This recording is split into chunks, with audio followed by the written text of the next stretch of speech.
Alright, welcome to Aklon Waste, ladies and gentlemen. We have our red Zerg player spawning in the bottom left-hand corner of the map. He plays for Team Evil Geniuses. Let's see if he can make his mark this weekend here at DreamHack. It is none other than Suppy. And his opponent spawning up in the top left position of Aklon Waste. We have got the blue Terran player, SanSan.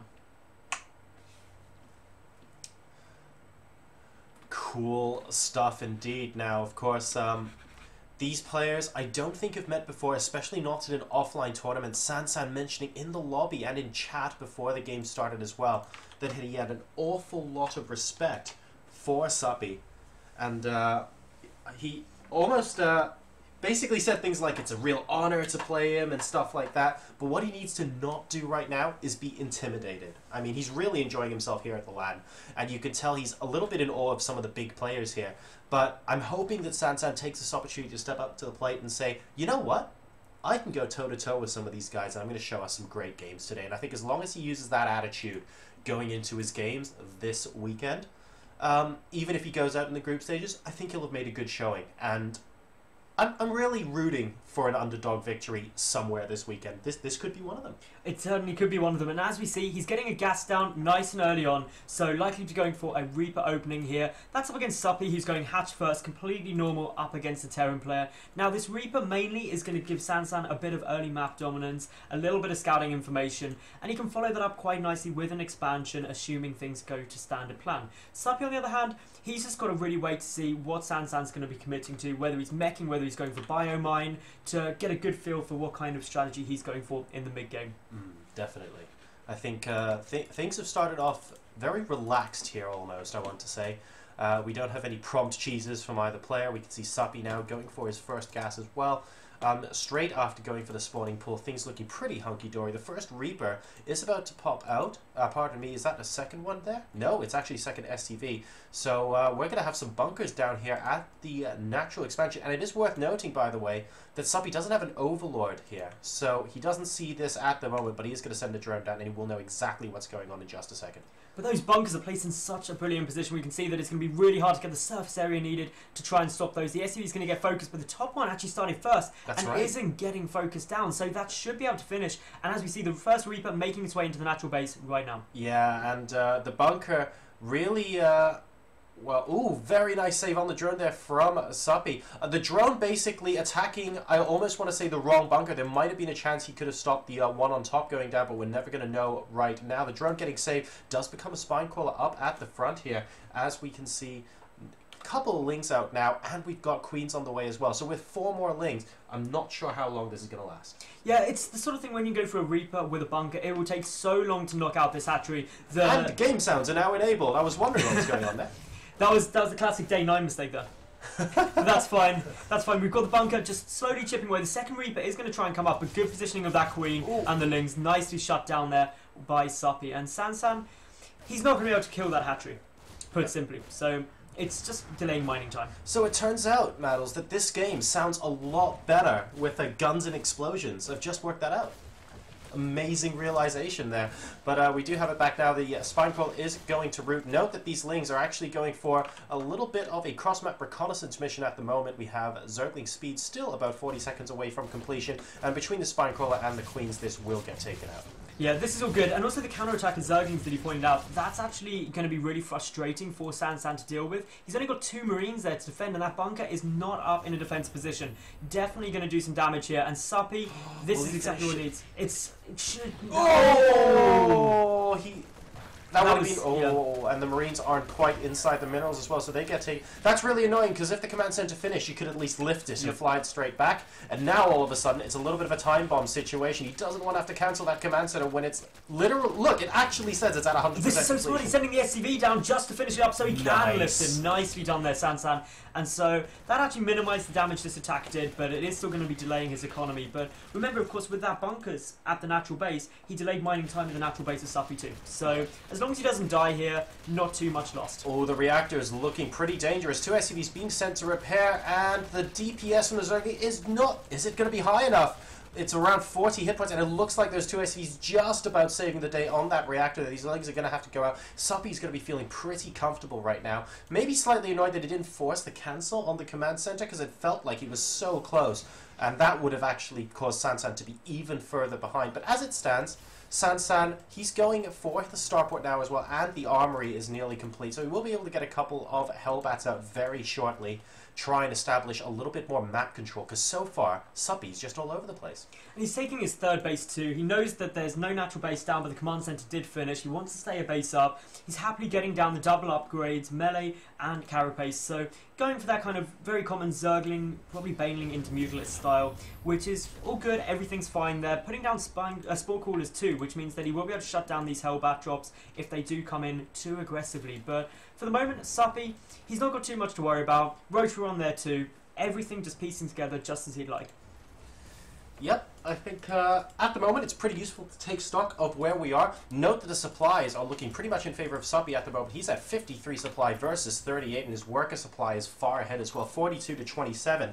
And some of that really comes down to the fact that this orbital command hasn't been able to produce workers for quite some time. So this is really the point where SanSan has been getting behind in this game. He needs to try, land that now, there we go, get some mules mining, get a lot of SCVs out, and see if he can hit some sort of timing. Now, to his credit though, Hellbats are now out. He's got Widow Mines and Marines out on the field now as well, and he does have the first medevac on the field. So his army, while it might be slightly smaller right now, possibly, is still pretty potent.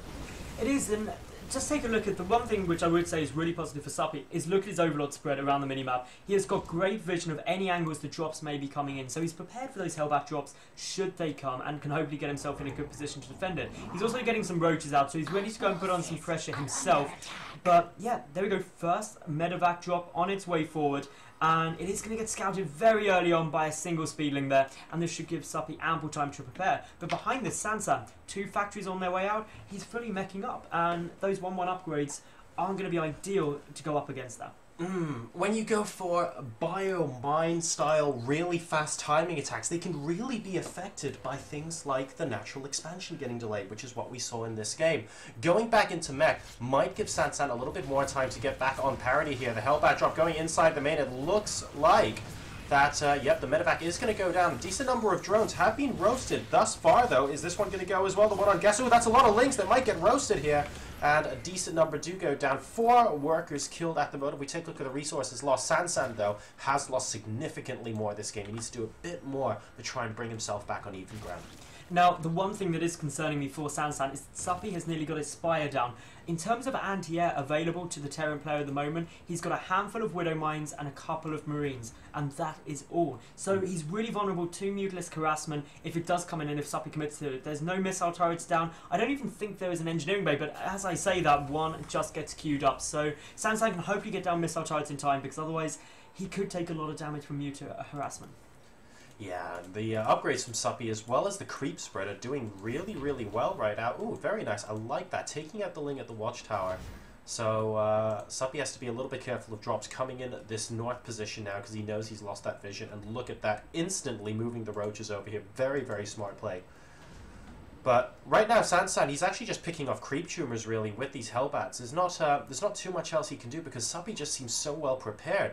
I love the demonstration of mechanics Suppy's showing us this game. His macro has been great, his map vision has been great, his creep spread has already passed the center of the map. So I have to say, just all-round solid play coming out of our Zerg player here. Yeah, it's really nice. He's also blocking the third on both locations, one with the Zergling, one with that Overlord there. But yeah, medevac on its way, trying to come in with this double Hellbat drop, and Mutalisks are going to be able to intercept. And this is the other big advantage of getting Mutalisks down, is you're able to stop these medevacs from getting into a nice position, really shut down the drops and make yourself a lot safer. And that is just what we're seeing Suppy do here. He's got quite a commanding supply lead already. But the advantage SanSan has is because he's going mech, he can turtle up quite hard. And while doing that, can potentially get himself back into this game and just get a really strong, high supply army. The real problem, I think, for SanSan at the moment is that this is indeed, like you say, a way a lot of Terran players play. They try and get, they try and just turtle up and make sure they get as large an army as possible for that late game mech composition, and in the meantime, they're dropping. The problem is, the drops are doing exactly 0 damage. So Suppy's been able to continuously macro up. He hasn't had to remake that many workers. His map vision, like you say, is absolutely supreme. These medevacs are just donating gas to the Zerg at the moment. So while he will be able to get a very, very strong army composition back at home, at least on ground anyway, because none of those units attack Mutalisks, it's looking like he needs to get a bit more damage done with the drops, I think. I think he does, but it's going to be so hard for him to do that because with the Mutalisks out, and there are a fair few on the field, and such great map vision from Suppy, as we already mentioned, then by the time he actually tries to get the drop in, it's going to get shut down. We do see some Mutalisks harassing into the third base, though, of the Terran player, and already a couple of SCVs getting taken down there. One missile turret alone, there's +1 for those Mutalisks too. So they're going to be able to do a fair amount of damage and actually go toe-to-toe with a single missile turret without taking too many losses. And I love that the Overseer is with these mutas as well, Maddles. He's just scouting to make sure there aren't any Widow Mines inside the minerals here, so he can try and pick them off before a massive shot gets up on these mutas. Coming back into the main base, picking off a few more SCVs, building those supply depots as well. That's going to really annoy SanSan at this moment in time.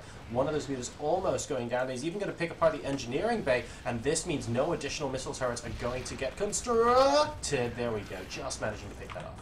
Now, it's worth noting, SanSan does have a Thor out. He's also producing more all the time, so that's really putting pressure on Suppy to make sure that he's very careful not to clump up those Mutalisks to avoid taking massive damage, but he's already finishing up his hive, and with that, he's going to be getting himself into a really good position to make sure that actually I can go into tier 3 tech, I can keep harassing, and in terms of anti-air, there is really just that one, soon to be 2 Thors down on the field. Yeah, and I think that's actually not going to be enough here. I mean, SanSan's recognized that he needs some anti-air with this army, but I think Suppy might figure out sooner rather than later that actually that single Thor might not be the hero he was looking for, and the mutas might be able to take him on. And if that's the case, he could end up in a world of hurt. And here we go, trying to take him on with the mutas now. Magic boxing on top. SCV's coming to repair the Thor, but they don't get decent surface area because it's trapped between the barracks and the factory there. And as a result, one of the Thors going down. And now if we take a look, this looks like a crazily strong army if it weren't for the fact there are Mutalisks out on the field. Hero Thor has to seriously pull his weight here. He's going to have a tough time because in come the Mutalisks. They're going to be magic boxing, instantly taking out that Thor. There was a single Widow Mine shot going off, but now just a handful of Marines. There is the GG from SanSan, and Suppy takes this first game.